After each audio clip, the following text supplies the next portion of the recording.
केंद्रीय मंत्री अनुराग जी ठाकुर दक्षिण मध्य मुंबई लोकसभा प्रवास के लिए आज सुबह से ये प्रवास शुरू किया हुआ है।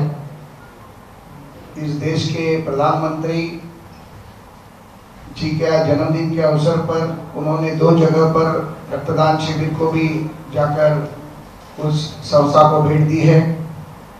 दिव्यांग बच्चों के साथ बातचीत की है, फिर कार्यकर्ताओं के साथ सम्मेलन, अलग अलग तरीके की चर्चाएं, संगठन की बैठकें, और उसके बाद अभी पत्रकारों से वार्तालाप करने के लिए स्वयं आईबी मिनिस्टर आज आपके साथ अनुराग जी यहाँ पर आए हुए हैं। मैं अनुराग जी को विनती करता हूँ कि पत्रकारों के साथ संवाद शुरू किया जाए।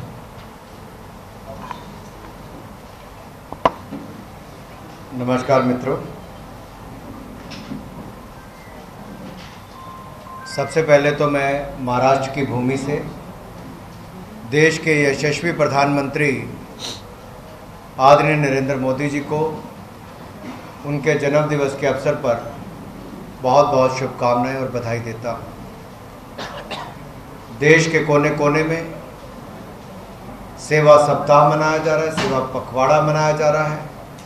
चाहे भारतीय जनता पार्टी के कार्यकर्ता हों, भारतीय जनता पार्टी के नेता हों, या समाज के अलग अलग वर्गों से आम भारतीय ने भी आगे बढ़कर मोदी जी को शुभेच्छाएं दी हैं और साथ ही साथ किसी न किसी रूप में उनका जन्मदिन मनाया है।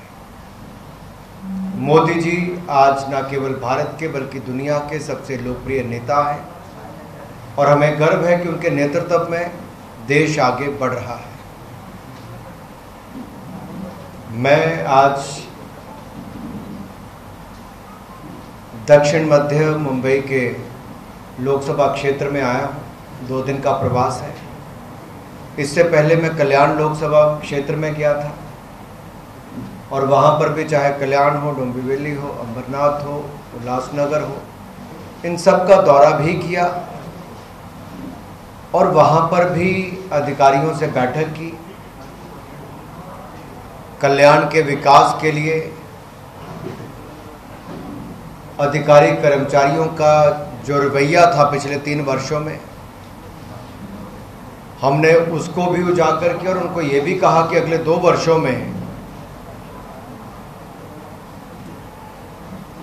केंद्र की योजनाओं के साथ साथ राज्य की योजनाओं को भी धरातल पर तेजी से लागू किया जाए।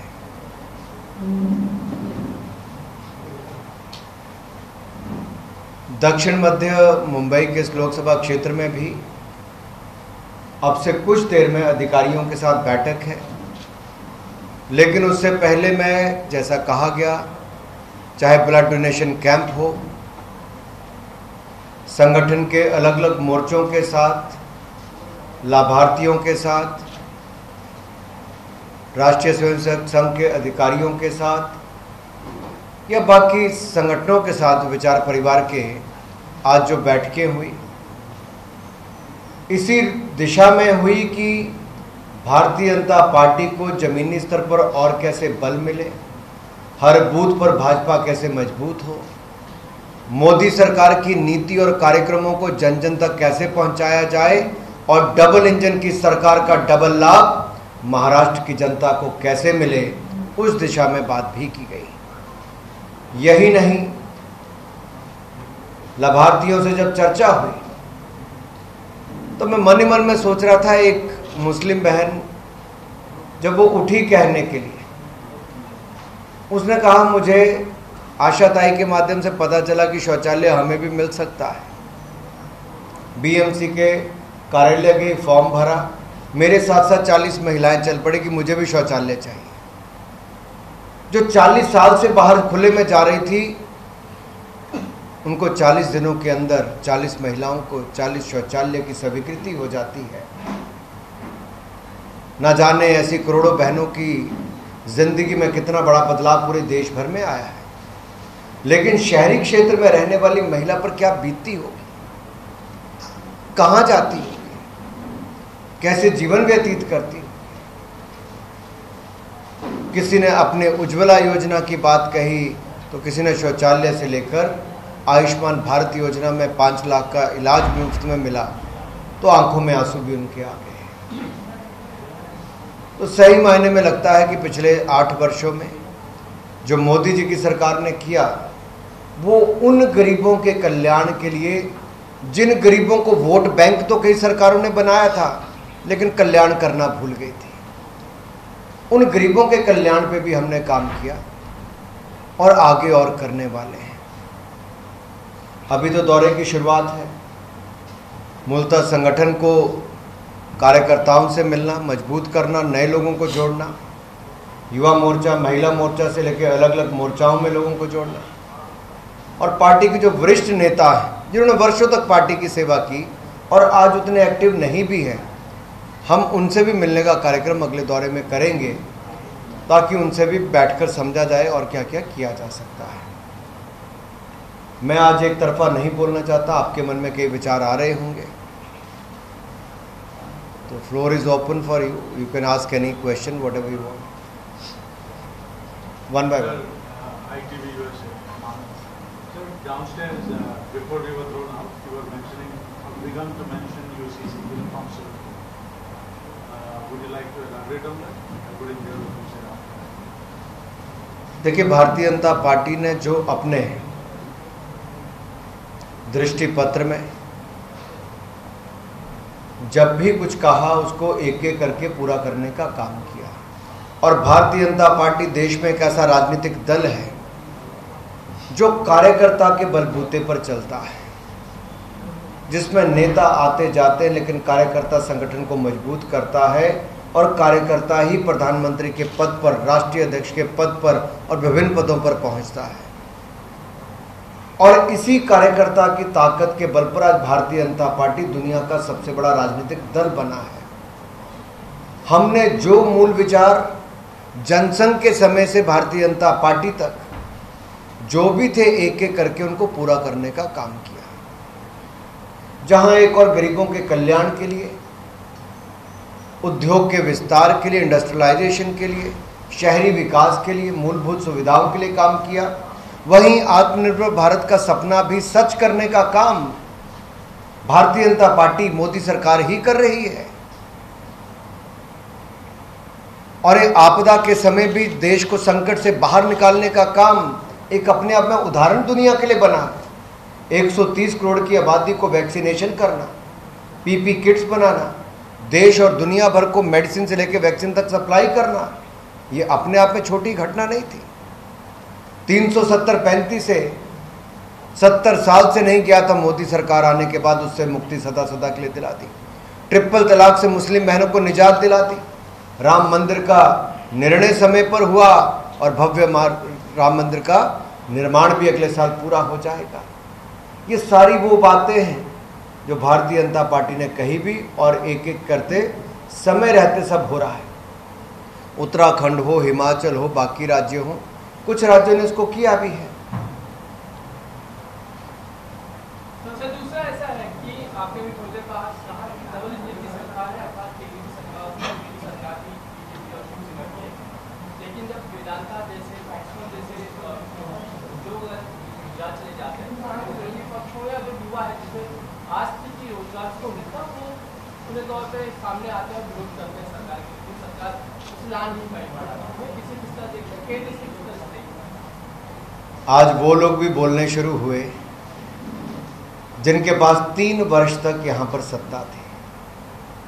तब तो मातोश्री के दरवाजे अपने कार्यकर्ताओं के लिए भी बंद थे, नेताओं के लिए भी बंद थे, और महाराज के दरवाजे भी निवेश लाने वालों के लिए बंद किए गए थे। उस समय अगर उचित कदम उठाए गए होते तो शायद बहुत कुछ हुआ होता। लेकिन उस समय की सरकार पर किस किस तरह के आरोप लगे महागाड़ी सरकार के खिलाफ आपको स्वयं पता है। कितने परसेंटेज की बात होती थी, निवेश करने वाला उल्टे पांव भाग जाता था। और महाराष्ट्र तो एक ऐसा राज्य है जहां पर स्वयं निवेश करने वाले आना चाहते हैं, और देवेंद्र जी और शिंदे जी की सरकार में आएंगे भी, इससे ज़्यादा ही आने वाले हैं, कोई सोचने की बात भी नहीं है। लेकिन मेरा सवाल उन लोगों से है जो सत्ता में थे, वो क्या कर रहे थे उस समय। और दूसरा सवाल मेरा ये भी है कि जब INS विक्रांत एक ऐतिहासिक पल हम सब के लिए था। प्रधानमंत्री मोदी जी ने देश को समर्पित किया।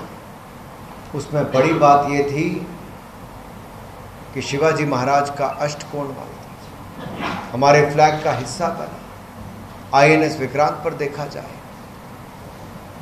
तब उनके ट्विटर, उनके अकाउंट्स कहाँ थे? उनकी तरफ से एक भी बयान क्यों नहीं आया स्वागत योग्य? केवल राजनीति करने के लिए आज सत्ता से बाहर हैं तो केवल टीका टिप्पणी करते हैं। नरेंद्र मोदी जी कोऑपरेटिव फेडरलिज्म में विश्वास रखते हैं और इस संघीय ढांचे में हर राज्य का विकास हो, हमारी सरकार ने वो चाहा है। बगैर किसी भेदभाव के हर योजना का लाभ हर राज्यों को देने का काम किया। आपदा के समय हमने 80 करोड़ लोगों को 28 महीने तक मुफ्त में राशन दिया। 28 महीने तक 80 करोड़ लोगों को। लेकिन राज्य की सरकारों ने कई राज्यों में अपने मुख्यमंत्री की फोटो उस पर छाप दी, कईयों ने अपना नाम छाप दिया। हमने कुछ नहीं कहा। हम गरीब को लाभ पहुंचाना चाहते थे। आज हम केंद्र से पैसा देते हैं, राज्य की स्कीम बदल देते हैं, कुछ नहीं कहते कि गरीब का भला हो। लेकिन आज कुछ लोग सत्ता से बाहर जाकर ऐसे तड़प रहे हैं जैसे मछली बिन पानी के तड़पती है। सर, कांग्रेस के प्रदेश अध्यक्ष, किसी और को इसके बाद पे? अच्छा, कांग्रेस के प्रदेश अध्यक्ष नाना पटोले का एक बयान आया है। उन्होंने कहा है कि प्रधानमंत्री नरेंद्र मोदी ओबीसी वर्ग से नहीं आते, वो गुजरात के किसी बड़े समाज से आते हैं। उनकी बहुत जल्द हम तोड़फोड़ करने वाले हैं। इस वक्तव्य को आप किस तरह देखते हैं? किसका बयान है ये? कांग्रेस के यहाँ के प्रदेश अध्यक्ष नाना पटोले। बस फिर तो आप समझ ही गए।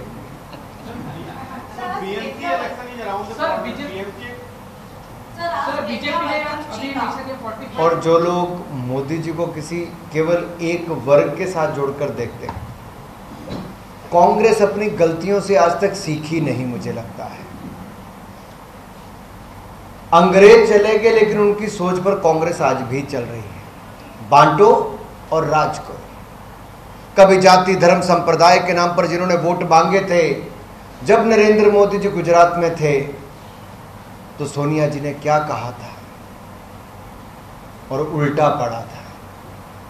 2014 में मोदी जी जब भारतीय जनता पार्टी के प्रधानमंत्री पद के उम्मीदवार थे, तब कांग्रेस ने क्या कहा कि चाय बेचने वाला है, देश नहीं चला पाएगा। देश की जनता समझदार है बंधु। देश बेचने वाली कांग्रेस को बाहर भेज दिया, ईमानदार चाय बेचने वाले को देश का प्रधानमंत्री बना दिया। तो ये जो आज भी जाति धर्म की बात करते हैं, ये भूल गए ये नरेंद्र मोदी जी हैं जो सबका साथ, सबका विकास, सबका विश्वास और सबका प्रयास मूल मंत्र के साथ काम करते हैं। योजना में भी, सोच में भी और क्रियान्वयन में भी इसको लगातार लागू करते हैं।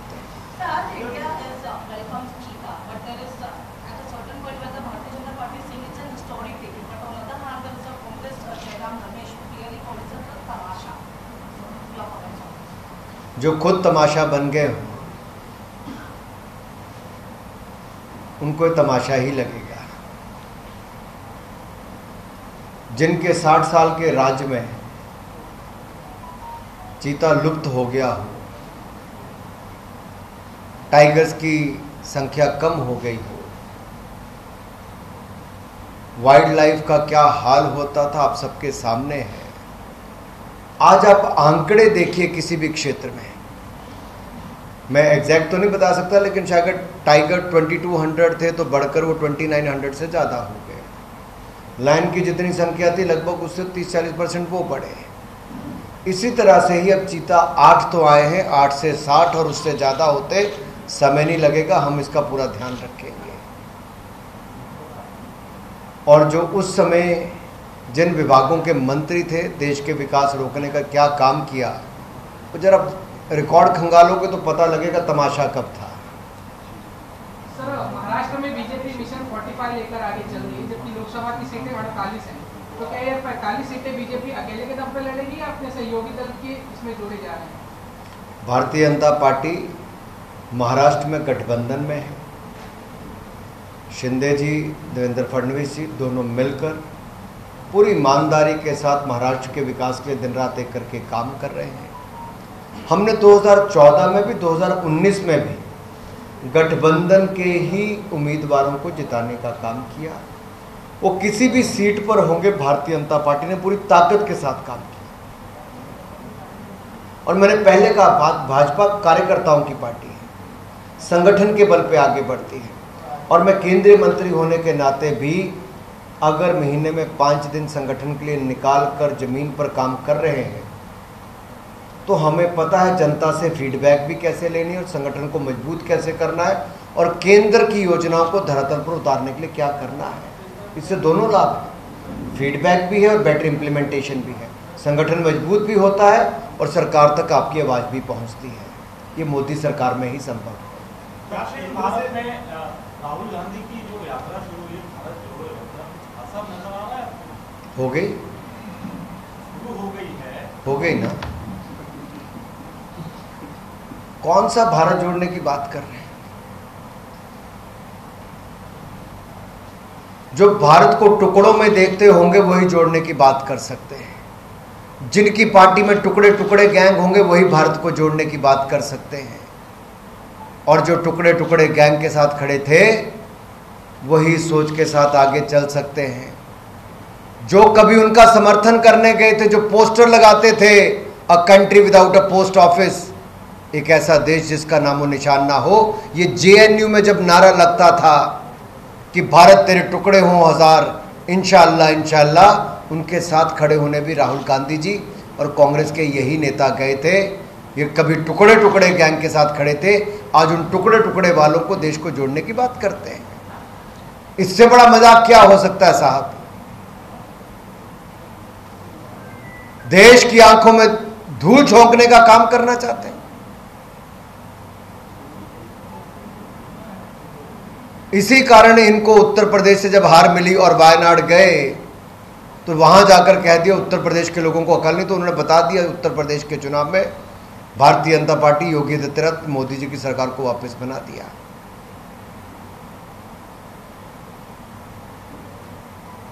देश के लोग बहुत समझदार हैं और आप देखेंगे इस यात्रा से कुछ नहीं होगा। जो अपने परिवार पार्टी को नहीं जोड़ के रख सका वो देश जोड़ने की बात कहां से करते हैं?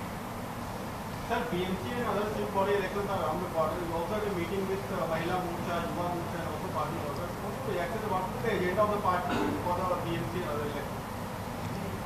We take every election very seriously, whether it is a corporation election, it's a legislative election, or whether it is a parliament election. As I said earlier, we work on the ground to strengthen our base, to strengthen the party, strengthen the organization.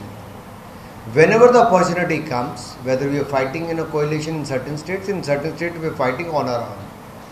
So we try and do our best and win every election. And you have seen the result in the last 8 years. BJP has done fairly well in most of the elections. In many states like Uttar Pradesh, Manipur, Uttarakhand, Goa, we have repeated the governments. And now we are looking forward for 2 elections in Himachal Pradesh and Gujarat, where I am sure we are going to win more seats than the previous term.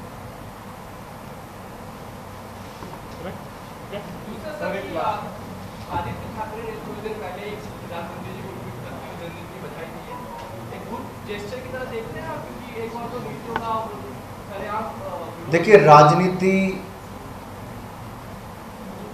में 2 बातें मुझे लगता है, जो कड़वाहट है वो कम होनी चाहिए। दूसरा मुझे लगता है कि शिष्टाचार है। नरेंद्र मोदी जी देश के प्रधानमंत्री हैं, दुनिया के सर्वाधिक लोकप्रिय नेता हैं। अगर महाराष्ट्र का कोई युवा नेता उनको शुभेच्छा देता है तो उसका स्वागत करना चाहिए। हम लोग भी political parties, across political parties, मेरे सभी सांसदों को, ये नहीं मंत्रियों को, सभी सांसदों को मेरा जन्मदिन की शुभेच्छाएं जाती हैं, गुड विशेष जाती हैं। पार्लियामेंट चल रही हो तो वहाँ पर जाती हैं, तो फ़ोन पे जाती हैं, चिट्ठी पत्रक से जाती हैं। देखिए, ये तो हमारे संस्कार हैं, जिस समाज में हम जीते हैं। ये तो पार्लियामेंट में अंदर डिबेट हीटेड हो सकती है, लेकिन सेंट्रल हॉल में बैठकर आप वो गुस्सा नहीं निकालते, क्योंकि वहाँ आप अपने विचार दे रहे हो, किसी बात पर अपना पक्ष रख रहे हो, वो पूरे गंभीरता और तीव्रता जैसे भी रखना रखिए, वो आपका अपना तरीका है। लेकिन उससे बाहर आकर तो समाज में हम सब भारतीय हैं, हम पहले भी भारतीय हैं, आखिर में भी भारतीय हैं, और कुल मिलाकर हम भारतीय ही हैं। मूल में वही रहना चाहिए, भारतीय हैं। और ये टीम इंडिया को, भारतीय को, देश को आगे ले जाने के लिए इकट्ठे मिलकर काम करना है, चाहे वो सत्ता में है या नहीं है, नेता है, अधिकारी कर्मचारी या आम आदमी है, सबको ही काम करना है। आप क्रीड़ा मंत्री भी हो, लेकिन आज क्रिकेट के अपने खिलाफ भी, लेकिन ये जो महिला के खेल है वो कम होते दिखाई दे रहे हैं, क्योंकि मोबाइल गेमिंग ज़्यादा हुआ है, उसके लिए मोबाइल की तरफ ज़्यादा यूज बढ़ रहा है। ऐसा लगता है कि इस गेम बढ़ाने के कुछ आपने ठीक कहा, मोबाइल पर हो, ई गेम्स हो, बाकी सब, उसके भी प्रचलन बढ़ा है, लेकिन ये नहीं कहा जा सकता कि फील्ड के गेम्स ख़त्म हो गए, बहुत कम हो गए। बात यह है कि सुविधाएं, sports is a state subject है, सुविधाएं कितनी बढ़ती, खेल राज्य का विषय है। हर राज्य को, हर संस्था को, हर व्यक्ति को भी अपना परिवार हो या पड़ोसी का परिवार हो, फिट इंडिया और खेलो इंडिया का नारा देना ही चाहिए। फिटनेस का डोज आधा घंटा रोज, ये मोबाइल पर नहीं हो सकता, ये फिजिकली फील्ड पर निकल कर ही होता है। और आपसे ज़्यादा अच्छा कौन जानता है, इसको सुबह से शाम तक कैमरा और बाइट के पीछे भागना पड़ता है, उसकी फिटनेस की डोज तो ज़्यादा ही रहती है। चलो, एक सवाल ये है कि कुछ समय पहले ही आप जानते हैं कि महाराष्ट्र में गोविंदा यानी कि दही हंडी का उत्सव बड़े पैमाने पर मनाया जाता है, तो इसे साहसी खेल का दर्जा देने का प्रयास सूबे की सरकार ने किया हुआ है।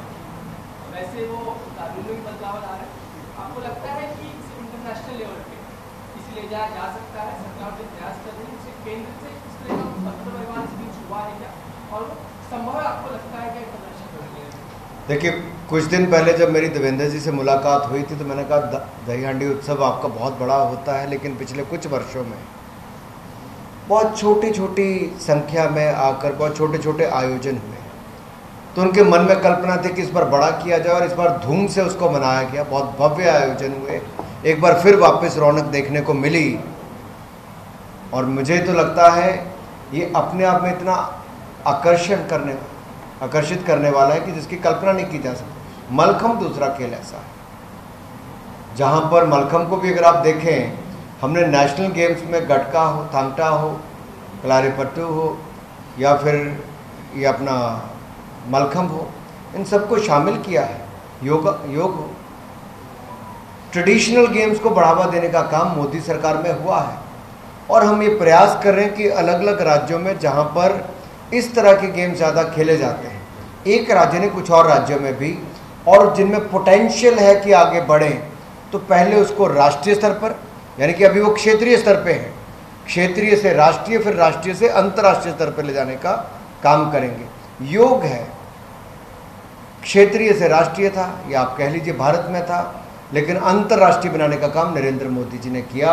आज 21 जून को पूरा विश्व योग दिवस मनाता है, तो वो दिन दूर नहीं जब भारतीय खेल भी अंतर्राष्ट्रीय स्तर पर अपनी धूम मचाएंगे, लेकिन उससे पहले हर राज्य में उनको और लोकप्रिय करना होगा, ये बहुत आवश्यक है। उसके लिए खेलो इंडिया यूथ गेम्स और यूनिवर्सिटी गेम्स, इसमें प्राथमिकता उनको दी जा रही है। धन्यवाद सगळ्यांना। लाल मातीतली कुस्ती म्हणजे